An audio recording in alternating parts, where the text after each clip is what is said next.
Hey everybody, welcome to another lesson of learning Japanese. Today we are going to cover a pretty simple grammar construct, and even more so it's simple because it kind of relates to one that we've already done. Today we're going to cover how to say I go or come or return to somewhere to do a particular verbal noun, and in a previous video we covered pretty much this exact same thing, but it was I go, come, or return to do a particular verb, not a verbal noun. So this grammar construct is similar to that one because it expresses the purpose or the intent of going or coming or returning, only this time it's easier because it's just going to be a verbal noun instead of an actual verb. So the actual grammar construct that we're going to use for this is just the verbal noun, the particle ni, and then the verb iku or kuru. And that's going to be it. So with that said, we're just going to now jump into a couple examples to get a better idea of this, a more intuitive idea of this. So for our first example, we have the simple sentence Toshokan e benkyou ni iku, and this is basically just saying I am going to the library to study. If we break down the sentence bit by bit, as we should know by now just because of the amount of times we used it in an example, Toshokan means library. Immediately succeeding Toshokan is the particle e, so this is marking the Toshokan as the location.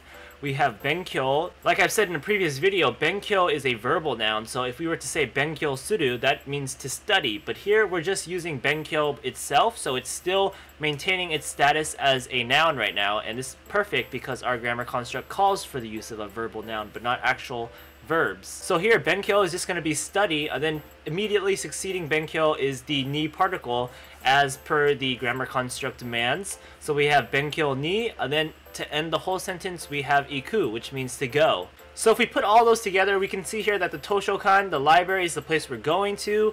The verb iku is to go, that's what we're doing. Then benkyou is the thing that we're gonna do once we get to the Toshokan, so it's the purpose of going. So Toshokan e benkyou ni iku is I am going to the library to study. For our next example, we have a pretty similar sentence. We have the simple sentence counter e chumon ni iku. And basically what this is saying is I am going to the counter to order something. So we can infer that the context is something along the lines of people being at a restaurant or something, and the speaker is going to go order some food or something like that. So if we break down the sentence bit by bit, first up again we have the location. We have counter, this is going to be the location. We have the location marker to mark that right after it, which is the particle e. After that, we have the noun chumon, which means order, and this is a verbal noun. If this was chumon suru, this would basically just mean to order, but here we don't use the suru, we're just using the verbal noun itself, so chumon. Then we have chumon succeeded by ni, the particle ni, just as the grammar construct needs. Then after that again is iku, which means to go. So all of this together is just going to be I am going to the counter to order. And here you can see how chumon is the purpose of the going here. It's the intent of the speaker to do something after he has completed going, or by going he gets to be able to do that actual thing that he wants to do. For our last example, we'll use kuru instead of iku. For our sentence we have Onegai ni kimashita. So here we don't have a location in the actual sentence because when we're using kuru it means to come, so usually the implicit location of something that you've come to is just here. I've come here, or to wherever your addressee is, the presence of the addressee, I've come to you.